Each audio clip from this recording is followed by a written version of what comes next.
Welcome to episode 7 of The Power of Now with Rich Bruckner. Today, we have a special guest, King Nova the GOAT. My dog. Thanks for doing this, bro. I appreciate you having me. Yeah, so it's been a while since we linked up and done anything, but I know. I see you making a lot of Instagram content. Mm-hmm. I see you're staying active on all the social media. Always. And I see you're doing a lot of traveling too, like touring, things like that. Yeah.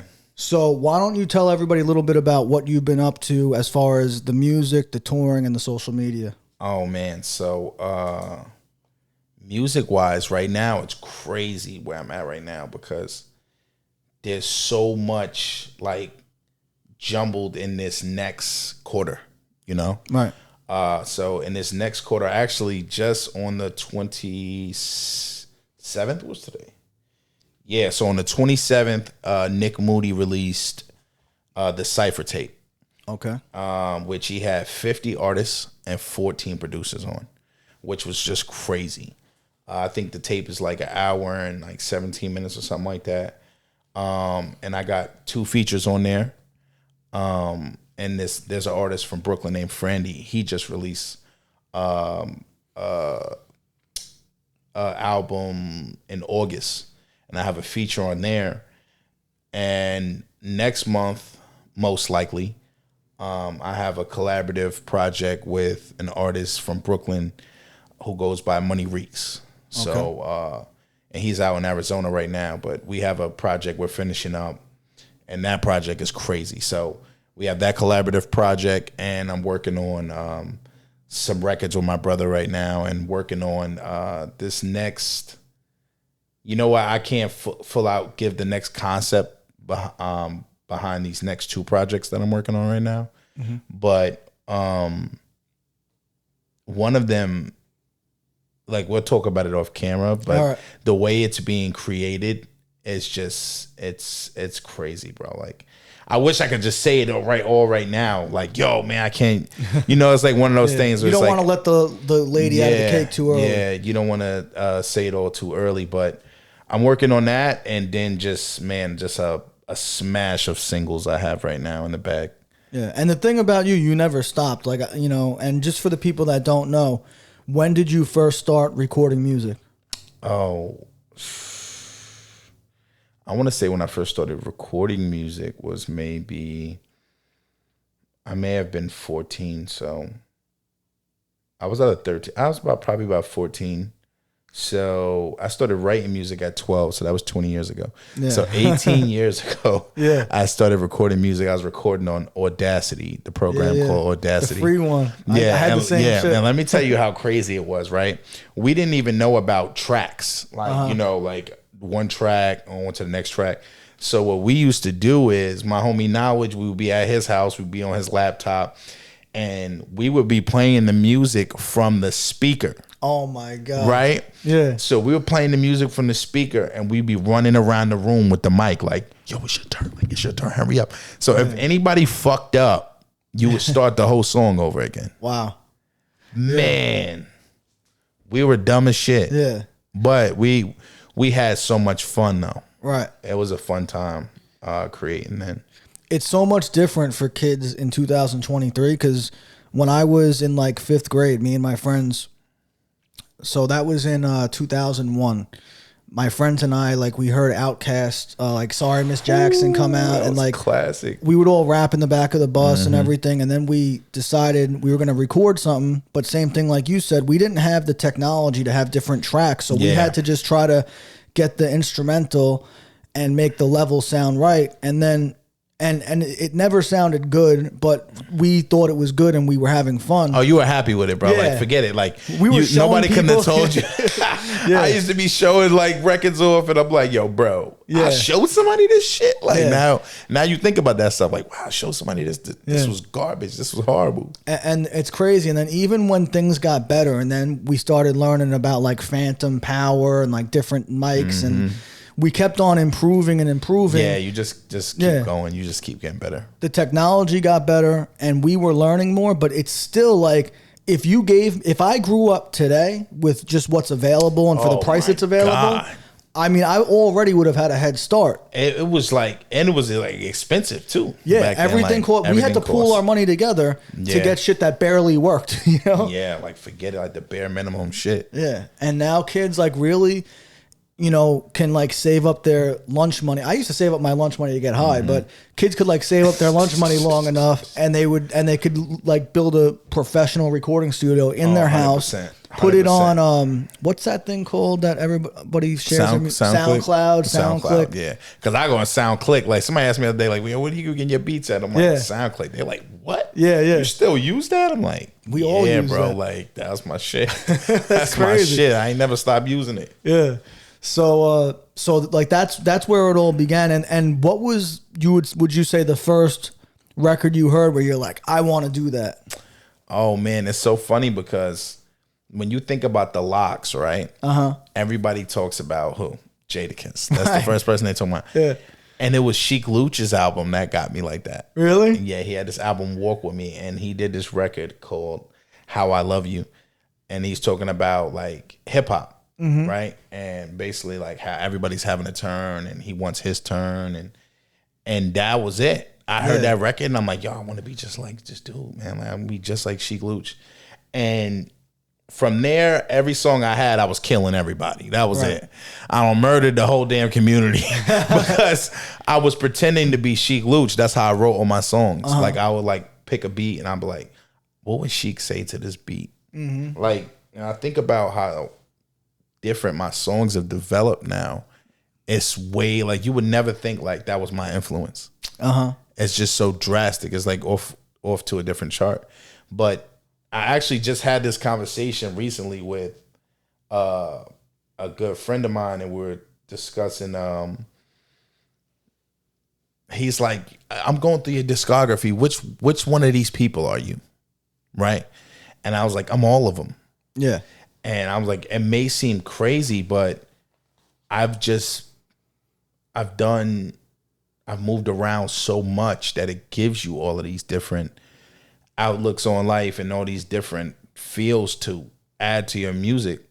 Like I can relate to the kid who grows up in a white trash town. I can relate to the kid who grew up in the wealthy white town. I can relate to the kid in the hood. I can relate to the kid in the mixed Spanish school because I went to all of them. Yeah. You know, so when you get in those little different blends, that's how I can go from a track like Doctor, and then the next thing you know, I'm doing a track like Poppy Nova, and you're like, yo, what the fuck is what the fuck what the hell just happened to him? Like, I have all those different feelings. You know, I've been and mixed into all of those where some people, they've just been involved in the hood. Some people just been involved in this posh, rich town. You know what I mean? So this is what they know. I know all of it. I've been a part of all of it. I've been a part of gangs. I've done it. Yeah. You know, so it makes for a special blend. It's kind of crazy how when you look at hip hop, like when we were growing up and then what it turned into as we got a little bit older and where it is now, it's gone through the thing that I always can't stand is when there's like a trend that everybody has to do. Jump on. So you know, like there was like that trend when like all of a sudden like everybody had to be like well, when we were growing up it was all gangster shit. It was all like, and that's all we grew up listening to. So when we wanted to make music, we kind of emulated that. But then it became like okay to talk about other shit. I think that was really Kanye's influence of talking about things besides just being hard, you know, stress, whatever, like mental health, 100%. All kinds of shit. And then and there were guys like that, but Kanye took it to a different level. Like you had Common and people like that where they did talk about those things and they had a platform, but they didn't have that superstar platform. Yeah, like they had the star platform. They were stars, but then Kanye was like the superstar of that. Yeah, 100%. So, I like, you know, that definitely helps artists. And then, like you said, artists go through transitions and we grow up as human beings. So obviously, you know, that brings about different influences. So has other art that you like influenced you as you continue to grow and other artists? Oh, 100%. Like, and my last album, like if anybody's heard that album, like you're going to be like, yo, that's his best work. Like this album is fucking great. And I had released, I don't know if it was the Sellout I had released at the time, right? And I'm thinking like, yo, this album is the shit, bro. Like, I'm listening to my project. I'm like, yo, I fucking made this shit, bro. Like, this is fucking dope. And then Kendrick dropped his album. And I was like, what the fuck am I talking about? And it just made me like, yo, what the fuck is my album about, bro? Like, your album sucks, bro. Like, you know, I've never had a project do that to me before. So I'm always like getting influenced by other people's sounds. Like, most of the songs that I listen to, they're great songs, and I'm not afraid to give people credit. Like, damn, bro. Like, so when I'm listening to music, I judge music on if I wish I wrote the song. Right? So I hear songs sometimes, and be people I know, and I'll be like, yo, bro, I wish I wrote that record, bro. Like, where did you think of this shit? Like, you know what I mean? Like, so with certain shit, like, so there's a song on Kendrick's album. There's like,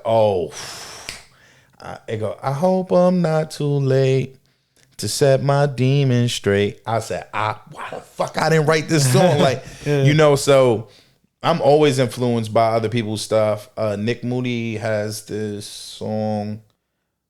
It might be Fingers Crossed, but it's on that project. That's when I first listened to him. I don't even know who posted him. Somebody posted him. And I was like, oh, let me go check out his project. Like, I really be heavy on going to listen to other people's music and just, especially if it's good. Like, if you know you like the person, like, why are you hesitating to give them time in this weird way? Like, I feel like artists do that with other artists. Like, oh yeah, he's cool. This song's cool.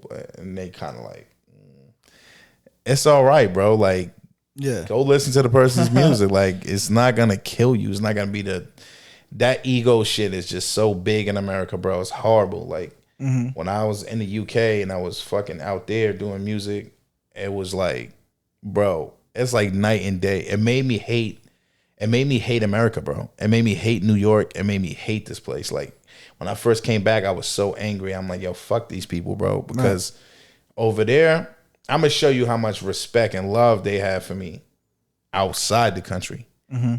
Bro, Onyx is doing a show. I walk in. The promoter of the event was like, yo, do you want to perform? Wow. King Nova's here. Yo, you want to perform? Nobody said, yo, let me get $1. What can you do for me? Right. They say, yo, this motherfucker's nice. We respect him. He respect us. Yo, you want to get on this stage? Wow. It was going to hand the mic over to me. But I was going to see my kids were coming at the time. So I was like, yo, bro, you can't have your kids waiting for you. And you know what I'm saying? Like, I hadn't seen my kids in months. So I was like, you got to go see your fucking kids, though. Yeah. You know, so that was a tough decision at the moment because I'm like, motherfucker. But just to even think that you have that opportunity for nothing is crazy. When you go out there and it's like, it makes you feel like, no, you know, I know people here don't get to experience it, right? So what it actually feels like is like, yo, this must have been what rap was like in the 90s. Right, because it's newer. You know, like it's like in the 90s, if you was dope, they was probably just like, no, nah, that's my man right there. Yeah, he go by Busta Rhymes. I fuck with homie, you know what I mean? Like, it's before the business got involved in it. You know what I'm saying? Like, the business isn't heavily involved, it feels like there. So people are just like, nah, I fuck with you, or you're solid. Yeah, let's create. Let's, you know. Yeah. King Nova, yeah, we support you. Like, I get most of my plays every week in Russia. Really? I wouldn't expect that. Like, so what ends up happening is there's a dude who I know from Brooklyn. His name is Miyagi, right? So I put him on the Sellout. When the song posted, it posted under some guy named Miyagi, who's an artist in Russia, but he's a big artist in Russia. So by the time they removed it from his profile, it didn't matter. Yeah. People are just listening now.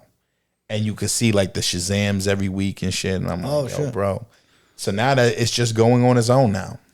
So what countries have you performed in besides the U.S.?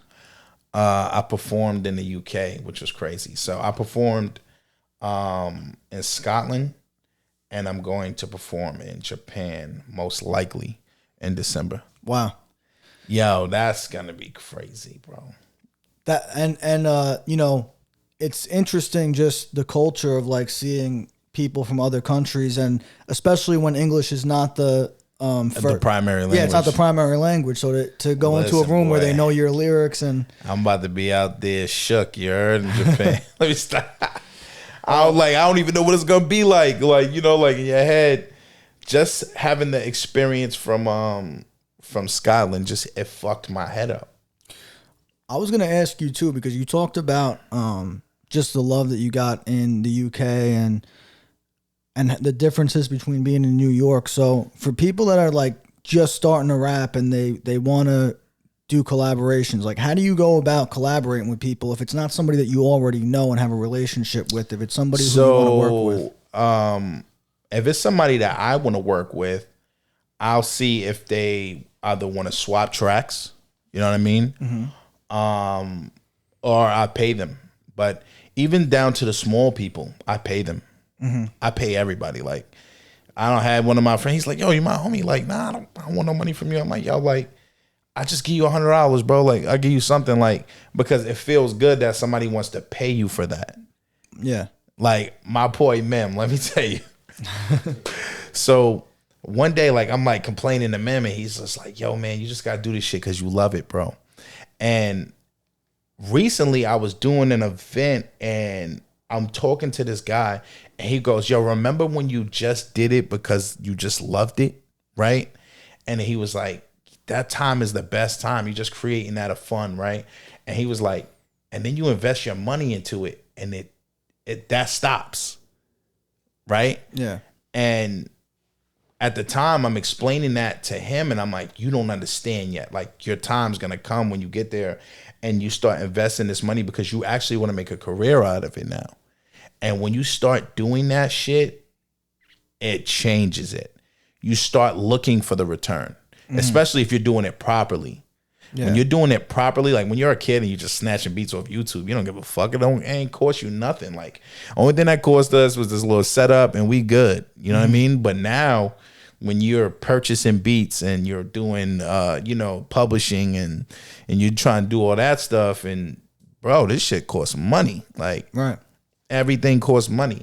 You want to look good. You want to, you want to buy stuff so you can look presentable, and you want to do this event, and everything in America is extorting the independent artists. That's it. Give me money, give me money, give me money. We got this event going on. I got probably like 10 people in my DM right now. Yo, we got this event going on. Yeah, it's 500 to enter. Yes, 1K to enter.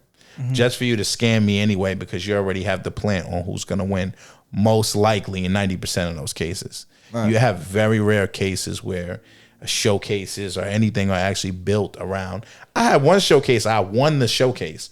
They didn't choose me because I was older. Literally, it was, like, to me, it was common sense. Whereas I'm literally walking out of the showcase. It was in Brooklyn.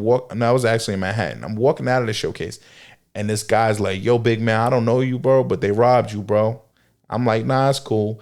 I know exactly why I had lost the showcase. I had better songs, I had better stage presence, and I didn't have my songs behind me. They said that they were penalizing people for having their songs behind them. The kid I lost to, he had his song behind him. Every single song was a drill song. Mm-hmm. But he was 18 and he came with like 30 people. Done. They said, well, look, this dude is up in here by himself. This kid already got a little wave going. He's young. Yeah, fuck it. We gonna invest in that. So there's so much politics to it too. Like, if you don't know better.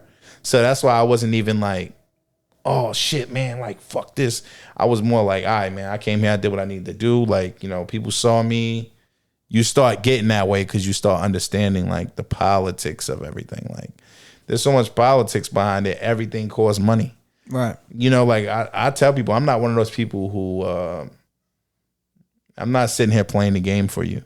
Yeah. I'm going to tell you, like, people be like, yo, man, I saw you did this. I'm like, yeah, bro, that was $2,000, bro. Mm-hmm. They're like, for real? Like, I'm like, yeah, it's $2,000. Yeah. That's all that was. Like, it's a look. Yeah.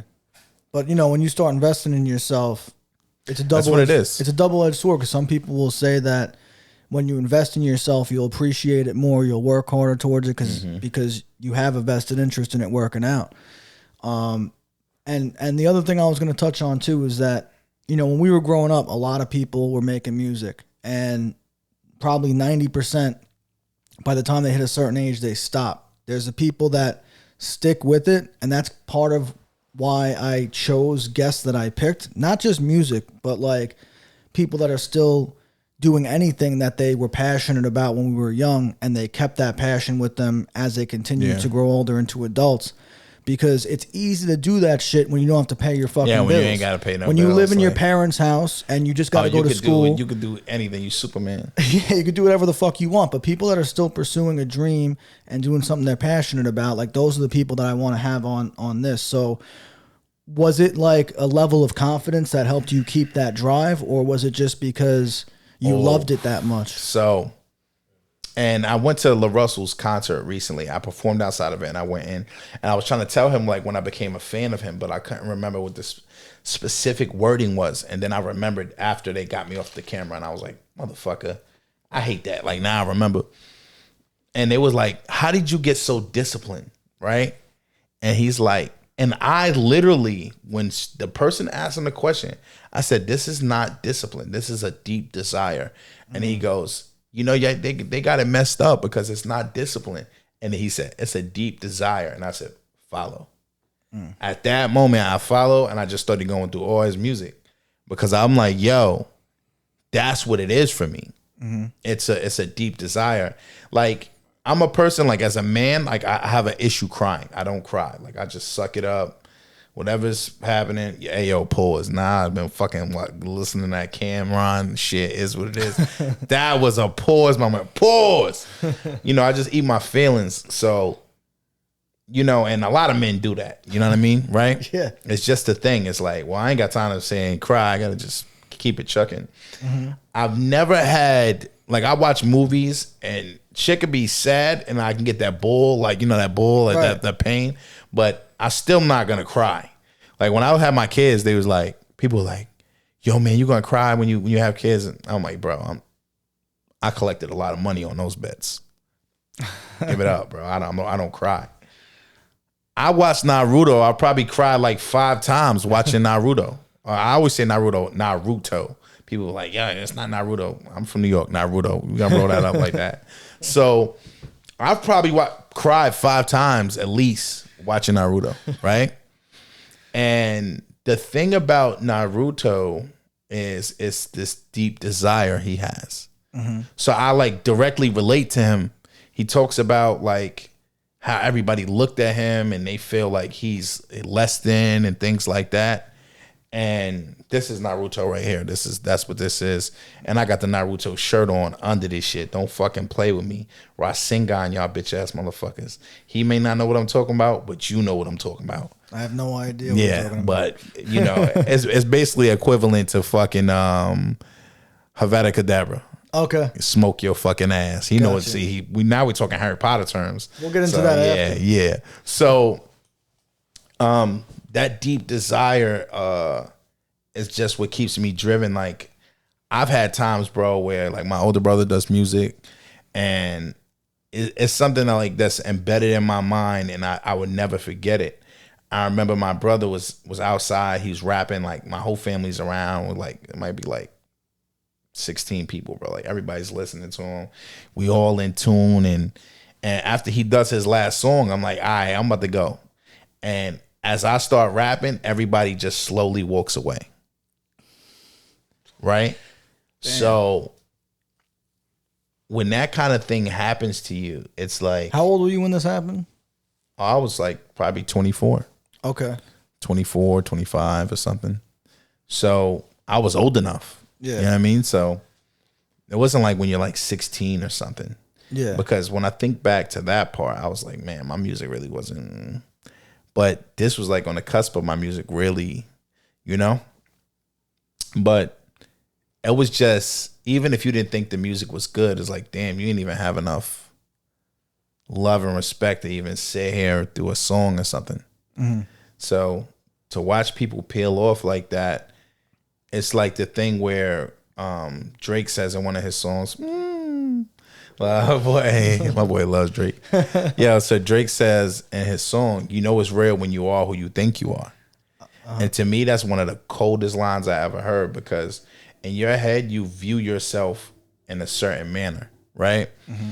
And what is the chances that people view you exactly as you view yourself? Pretty rare. Very slim, bro. Yeah. Very slim. So I actually had a guy DM me one time. I wonder if I can find that shit. He DMs me and he sends me this message, right? And the message was exactly the way I viewed myself. I might have teared up reading that joint. I know it struck my soul. I was like, yo, bro, what the fuck? I think most people probably have it like, I think most people probably don't realize the high regard that other people hold them in. I think a lot of people underestimate how other people see them. Like, but you know why that is? I feel like people are they're so the ego. Yeah. They're so low on their self, right, that they would never big you up. They don't want you to, they don't want to feel like as if you're higher than them. Right. I don't give a shit how high you get. That's like, I was teaching people about some marketing thing I was doing, and they was like, yo, man, I can't believe you showing us this.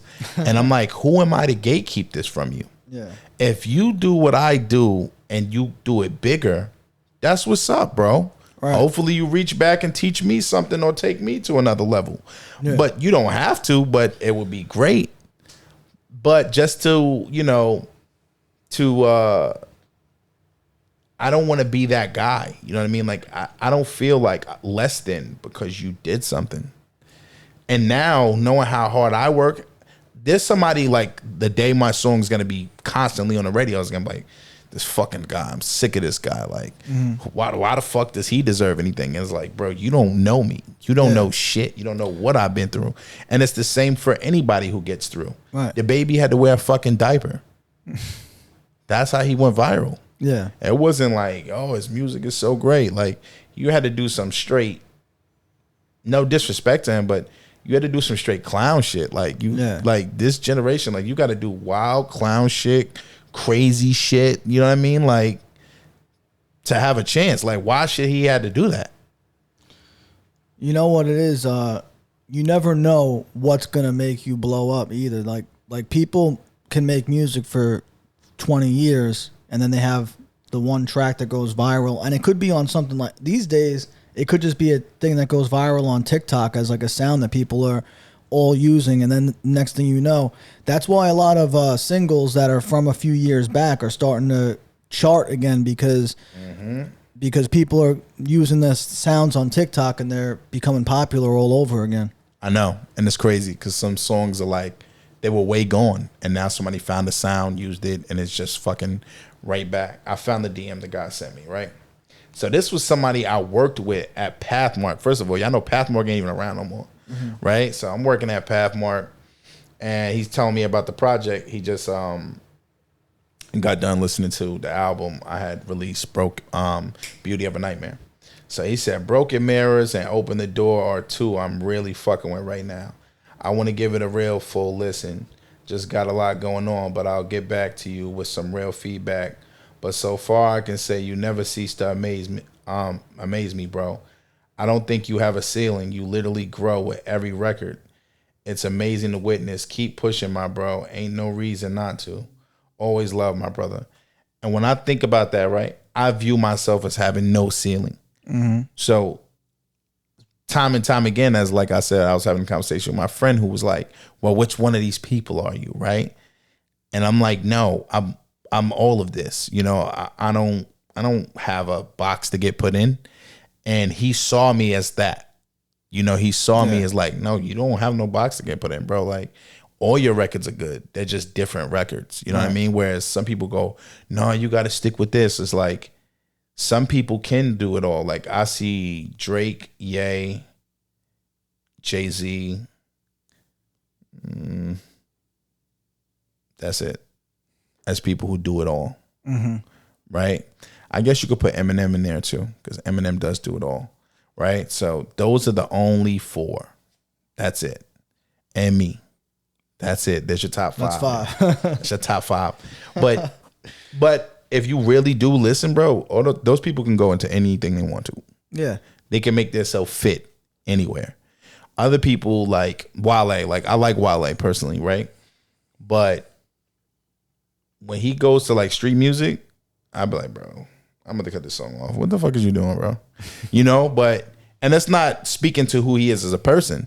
It's just, I'd be like, what the fuck, right? It just don't sound right. Whereas like when he do those songs for the shorties or he do that like fucking conscious shit, I'd be like, this shit cold. Like, you know, like, so certain stuff don't fit. And some people may see me in that manner, like, oh, certain things don't fit.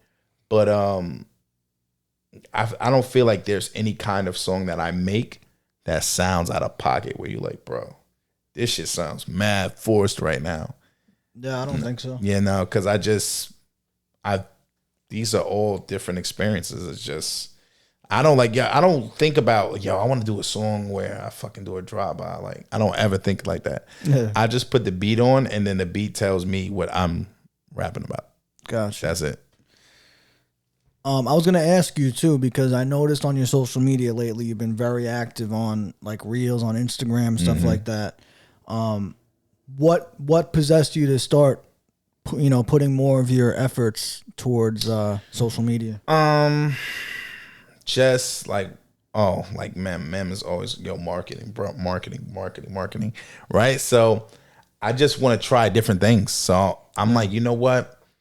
I wonder what would happen if I posted X amount of times a day. So I took 1 week where I had posted 6 times a day, right? So I did 4 videos and 2 pictures. That was the formula, right? And it made me feel as if Instagram started suppressing my content. But then again, it's like, one thing I'm going to have to say, which is true, it's not that they suppress your content. They find out, like, people engage with one thing more than the other. And that's just what it is. Yeah. Like, I've put certain things up and I'm like, yo, how the fuck did this get nothing? And then I put something up and it just fucking went. Yeah. And when you start using the other platforms, it's even more like, so I'm on YouTube Shorts, TikTok, and Instagram. I feel like YouTube Shorts does pretty decent. It does good because they want to push it. That's why. The thing for me with that is I'll have one video out of nowhere that just blows up. Yeah. And then the rest of them all get around the same amount. Yeah. So it's like there's really no rhyme or reason to it. But it seems like there's no, you know how that funnel effect happens, right? Like where you go into somebody's page and then that doesn't happen on YouTube. Right. I don't like that. Yeah. It's not like they get caught up in your thing. Yeah. More people just happen to see that one video. Yeah. And TikTok's the same way, actually. With TikTok, it's pretty much every video gets right around the same amount of views. And then it stops right there. Yeah. They want you to spend that money. Yeah. And then I don't like that. I posted some random video of my mom, and she was like telling me how she orders a cake from Carvel. And that shit got like 2,000 views. And then everything else gets like 300, 400, 500. Yeah. And I'm like, what's this weird shit? That's I posted a video of myself dancing in Uncle Giuseppe's market. That shit got like 1,500 views. But it's like random shit that just takes off. And then other shit. You just don't know. And that's why like people was asking me, like, when I was doing all that content, they were like, yo, like, how do you choose what to post? I'm like, post everything. Yeah. You really just don't know. Like, just put your music behind it. Like, yeah, you have no clue what's gonna go viral. Like, just what I've been finding in Instagram, what works really well is collaborations. Yeah, so the collaborative posts. So that's what I've been going heavy on with Instagram, and what I've also just been doing is consistency. And then when I first started posting reels, I noticed like what types of reels were getting more engagement, and I started just being like, so when I first started, I was like, I'm going to give advice about sales, I'm going to give advice about business, I'm going to give advice about, I had a couple other topics, and then I was also just posting like general like lessons I've learned in life through experience. And I noticed that all the shit that I posted about like my general life experience, those ones were getting comments, shares, saves, and a lot more views. So then the next time I was gonna film, my boy content, Mem was doing that. Yeah, like I literally stopped doing people all like the other that. ones. Yeah. Like he does Mindset Mondays, I believe it's called, and I did Motivational Mondays off of that, right? Yeah. And it works. Like people like that positive shit. I actually have a page called, I think, The Positive World. Yeah. Where I need to take more time and just get all of the content together for that page. And it's just like how much negative shit you see get posted all the time, bro. Like I seen something the other day, and I'm not one of those people. I don't like report pages and shit like that. I actually reported Say Cheese the other day. I reported y'all, bro. I reported y'all. I was like, yo, take this fucking post down, bro. I was so mad. Yeah. A kid made a mistake and shot themselves with a gun, like a 2-year-old. I saw that. Why the fuck is y'all posting this shit? Like, yeah, get this shit off of social media. Like, yeah, that was like, to me, I was like, yeah, nobody. Damn, like we stooped this low. Like you doing this shit for clicks, bro. Like, nah, yo, I don't know who owns Say Cheese. I don't give a fuck who owns Say Cheese either. That was foul. That was filthy. Don't know shit like that. Speaking of social media too, so obviously I'm gonna post all your links in the description. But you got a website aside from NovaTheGoat.com. I got a shit ton of merch on there. I usually always wear my merch for everything that I'm doing, but I had to wear this right now because this is the 6 paths of Nova Flow. If y'all watch Naruto, y'all know about the sage of 6 paths. He's basically like the creator of the world. Okay. You know what I mean? Like he was the strongest out of everybody. So like he was he created the moon in their world. So he was born from his mother who was like the strongest, and then he becomes the strongest. So that's like the flow that I've been on right now. Like the features that I've been working on, I feel like everything has been like masterful. Like, damn, bro. Like I'm going back to my own verses, and I try to like reanalyze my stuff sometimes and be like, you could have said this or you could have done that. And just working on that stuff, you know. Mem overanalyzes my music too all the time. So he does help me. He does help me a lot. So when he's like, yo, I feel like you jumbling too much words in here. Or I would like to hear you do a song where you more slow pace, you know? So, and that's worked out too. Like I just try to take people's advice and take it for what can you get from it. Like, you know what I mean? Like, I got you. Is there something to learn from it, or is the person just fucking talking because they can talk? I see. Yeah. All right, so we talked about a lot. We talked about overseas. We talked about music, how you got into it, how you got started. Social media. One thing I was going to touch on, I know you're into Harry Potter. How did that oh, man. I don't know if you want to call it an obsession or an interest. Yeah, how did that begin? Definitely a low-key obsession. Yeah, you know, it's funny. Like, Mem G, right? He always like, yo, whenever you like something or whenever you do something, you just obsess it. Like it don't matter what it is, right? So if I'm doing the marketing, if I'm doing whatever, like whatever it is, like I get locked onto it. And if I do get locked onto it, it becomes like so I went to Scotland one time, right? Like, and I always loved Harry Potter. Like I love magical shit. Like there's shows on Netflix. Like I'm looking for whatever's magical. Like give me some magical shit.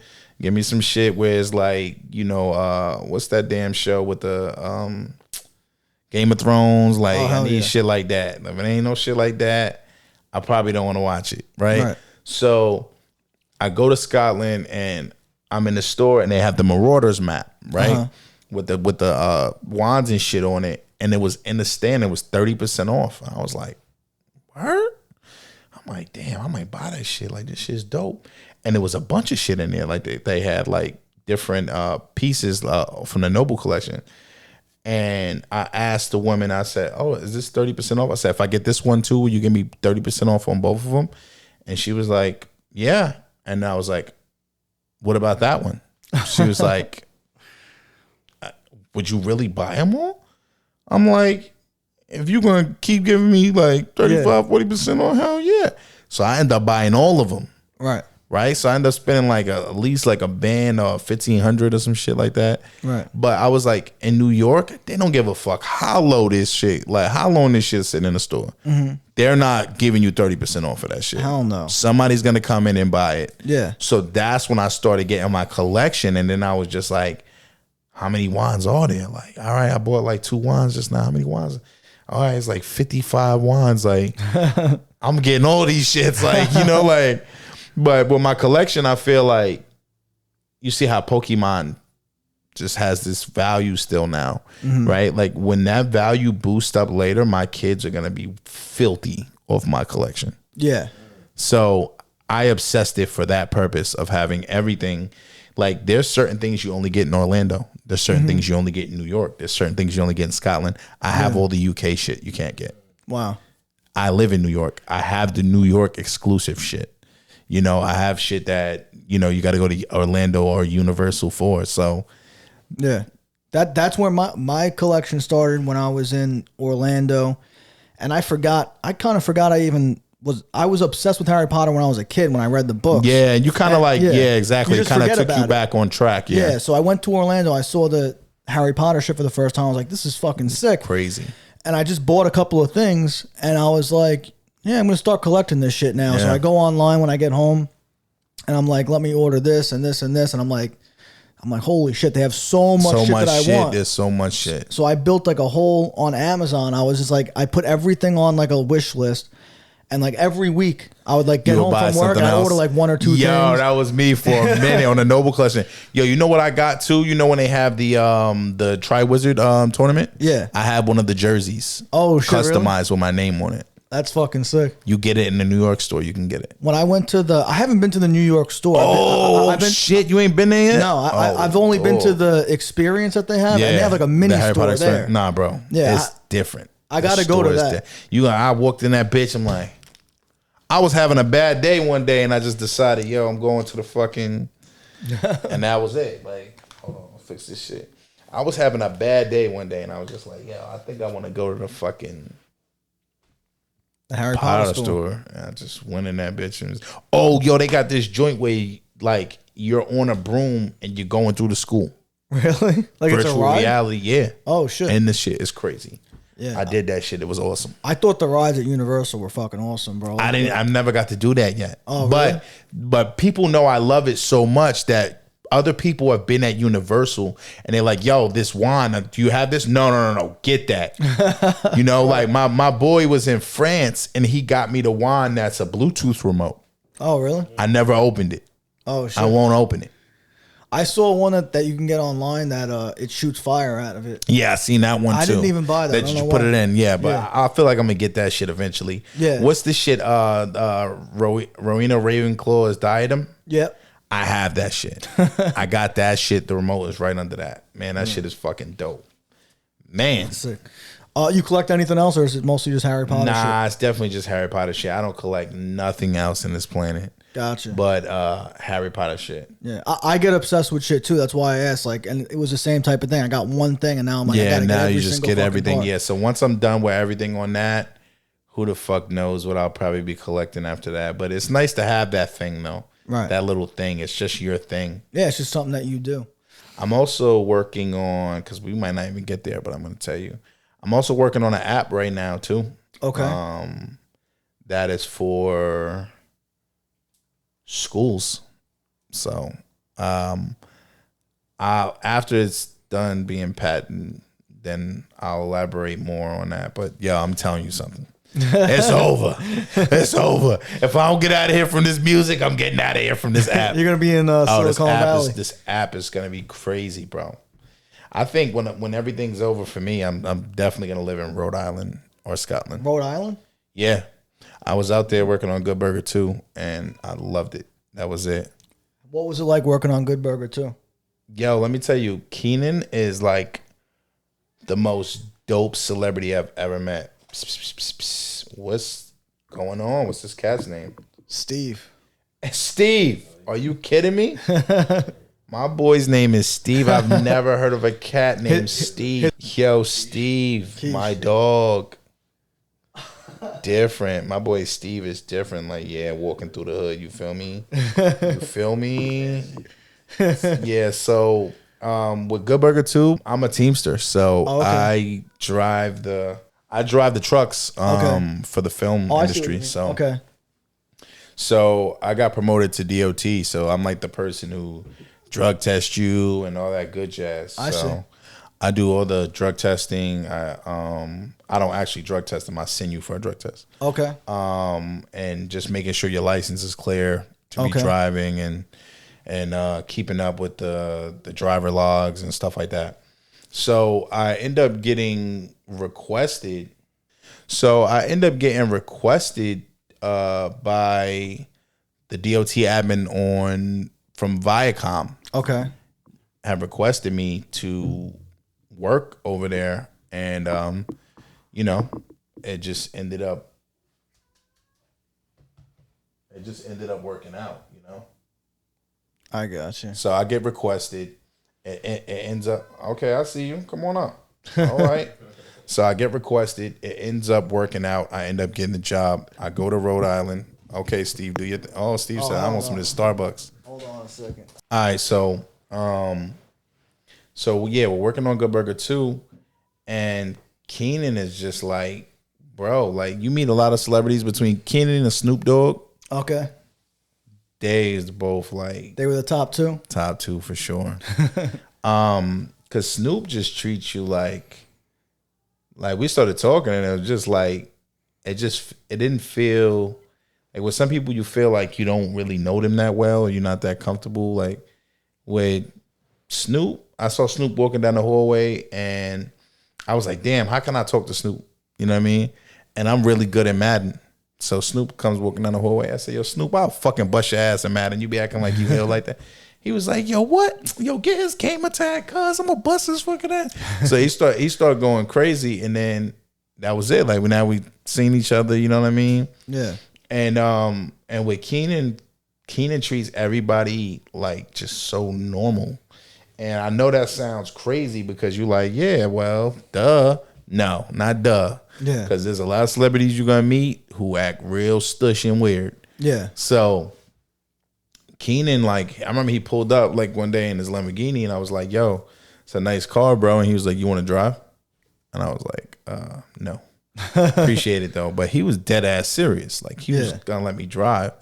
Whereas like, what? Yeah. You know, like one day they like cut on set and we were out there throwing the football and he just stopped out there and was like, yo, start throwing the football with us. I'm like, fucking throwing the football with Keenan Thompson right now. Like, yeah. He's just so normal. It's so like, and that does mean something because there's so many celebrities that I've heard horror stories about. Oh, forget it, bro. Listen, I've met celebrities that you're like, yo, bro, what the fuck, bro? Yeah. Like, who the fuck you think you are? I didn't know you were like this. Like, so I just try to say to myself, like, you know, being in the union I'm in, like sometimes you can be responsible for also driving them. Okay. I don't want anything to do with that. I've driven some people who were awesome, bro. Mm-hmm. And I also drove two people who I was like, yo, there's no fucking way in the rest of my life I want to see this person again. Because you don't know. Like, you know, some people are just really rude. I had somebody who wouldn't speak to me because I was black. Really? Yeah. Wow. I had an actor who would not speak to me because I was black. How the fuck do you get along in Hollywood these days? Like, this isn't 1952, bro. You know what? Like, you got to remember, with the people that he has to deal with, he'll do it. You know what I mean? But for him, I'm nobody. So he's like, really get the fuck out of here, you know? I see. And at first, because I'm not a person like, I'm not pulling a race card on people. That's not my thing. Yeah. But I try to speak to him and I said, hey, man, like, I loved you in X whatever movie. And he was like, and I was like, okay. So I just kind of stayed away from him. And then I said good morning to him one day and he just ignored me. And then I was like, man, what the hell? So now I'm driving. Now he gets into this van and I'm in the van. I'm going down to base camp. I'm going down to set. He gets in the van from base camp and he goes, Everybody's in, and they're like, "Hey, good morning," and he's like, "Good morning, good morning, good morning," right? And I'm like, "Good morning," and he goes, Jesus Christ. "I'm the only black person in the van." Wow. So now that's when I go, "I haven't done anything to you. I don't know you." Yeah. So I'm like, "Oh, this guy's racist." Yeah. So now I'm driving a van, and they say, "Hey, go down and go pick up X, Y, and Z. He needs to get the set." And I was like, "Yeah, motherfucker, now you got to speak." So he gets in the van, and I'm like, "Hey, how's it going?" He doesn't say anything. I'm like, "Hey, you all right? You good? You ready to go?" He goes, "Are you going to drive or no?" And I said, "Okay." But, I was new then, so I just drove and dropped him off. Now I would say, no, I'm not going to drive, actually. Yeah. Get out. Because there's no way. Like, that's foul, bro. Like, you don't have any respect. Yeah, it doesn't matter who you are. Yeah, man. But, man, it's, but Keenan and Snoop, man. Keenan's like seeing your brother on set. Wow. You know what I mean? Like, just a really good vibe, and so it was the same with Snoop and his camp. I love hearing those stories about people. I hate hearing the ones where they're like they were fucking. Oh man, there's this one actor who everybody probably loves. I've never worked with him, but I've heard nothing but horror stories about this guy. Yeah, nothing but it. But I guarantee you, when the camera's off and I tell you who it is, you're gonna be like, "What?" Yeah, but I heard he's like the worst. Right. Straight prima donna. I can't wait to hear. I've heard shit like that about, like, if you go on TikTok, there's people that work in restaurants that'll just be like, "We had the this guy person, wouldn't leave a tip." Yeah. And I always watch those things because I love Shaq. Shaq is dope. What? I haven't met him. Okay. But oh man, I wish I could meet Shaq at some point. So is there anything else you want to promote before we wrap up today? Yeah, hold on one moment. That's the racist one. That doesn't even surprise me, bro. Doesn't even surprise me at all. That's the racist one. Oh yeah? Yeah. Huh. That doesn't even surprise me. He looked like what he sounded like when you was talking. Right? Yeah. Watch this one though. Oh man. This one's gonna probably be the one that surprises me. All right. Here's the one that is a complete fucking asshole. I mean, he got this kid fired. I forgot for what. It was something small though. What? I knew it. See, I knew it. Oh my God, no. I heard about that. Yo. Oh I shit. think you told me. Yeah, I told you that. Told me that. Yeah. Yo, he's a That's straight scum. Wow. Really? Yeah, I knew it was gonna fuck you up, bro. He's a straight scum, bro. It's upsetting because, like, his movies, but also because just when you see him in interviews and shit, he looks like he's just the most down to earth kid. Down to earth, no. Scum, like pure scum, bro. Wow. It just breaks your heart, like knowing the position that they're in too. Yeah. That's the part that has you like a fucking dream, bro. But it seems like everybody who steps into that specific role, they all are that way. But you got to remember what you signed up for. Yeah, I mean, listen, signed up for that. I'm just nice to people in general, but if I was in a position where people are fucking waiting on me hand and foot, another person who was very nice to people. This guy was fucking great too. I got to put him in the top 5. We didn't get to speak too long, but we probably spoke for like 10 minutes. Mark Cuban.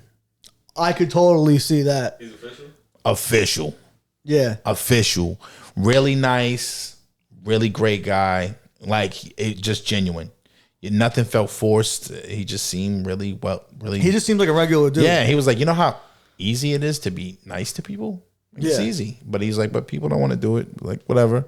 Yeah. And Shaq, for any independent artist, there's an email. Yeah, you had sent it to me too before, right? All right, well, he plays independent artist music when he's DJing, and he DJs big festivals and shit, right? So not only does he do that, like whenever he's in the mall, he goes to the mall, he tries to find the single moms and help buy shit for them and their kids. I do that shit too. And Home Depot, I seen this video of a woman, and he was like, "What are you guys buying?" And she was like, "Oh, we're just getting a new washer and dryer. The other ones, you know, they went out." And he was like, "Which one?" She was like, "This one." He was like, "All right, go put it at checkout." Like, and he took care of it. Yeah. And he bought people mad shit. Who's the other NBA player I saw around Christmas time? He'll go to like Walmart and he'll do the same shit. Like he'll see like single moms and he'll like buy the kids all the toys and shit. Yeah. I forget who he was. I'm not sure, but you know that stuff is awesome. I wanna do that. You know, I told Keenan, like, and I'm like, yo, to tell a grown ass man this, you have to understand the respect level I had for this person. Mm-hmm. I told Keenan Thompson, I said, bro, I'm so glad that I haven't succeeded before meeting you, because you've given me a blueprint on how to carry myself. Yeah. You know? So to tell another grown ass man like, yo, I want to be like you. Mm-hmm. That's like, you must have set some hell of a standard. Like he was fucking awesome, bro. Yeah. So yeah, what are we promoting? NovaTheGoat.com merch, man. Like, you know, I posted on my page recently and I showed for 2,200,000 streams was only like $673. Yeah. So we gotta get some merch out there. Yeah, so I've made more money in merch in 9 months than 5 years of DSP. So y'all just, you know, and it ain't even gotta be me, even if it's your friend. If they're putting out a project, yo, go buy it. And please, people with iPhones, don't tell me, oh, I don't know how to buy it. It's the purple star on your phone. Go to that purple star that says iStore or whatever and purchase the music. It costs so much to be an artist. It really does. Like, it's literally like, here's your bank account, pop a hole in there and let the money roll out. Right. You know, so that's important. The merch is important. NovaTheGoat.com. I have everything on there. I'm talking about from mugs to fucking underwear to shoes, shirts, sweaters, hoodies. Mm-hmm. Your mother's toothpaste bottle from 2 years ago. Everything's on that motherfucker. So please. Get that shit and tap the fuck in. And NovaTheGoat.com. NovaTheGoat.com. Yes. I'm going to put the link in the description. I'll put the link to your social media. Thanks for doing the show. And for everybody who's watching, make sure you subscribe so you don't miss another episode. Leave in the comments who we should have on as a guest next time. We have some great guests coming up, so I don't want anybody to miss out. And thanks for watching. We'll see you guys next week. Ski!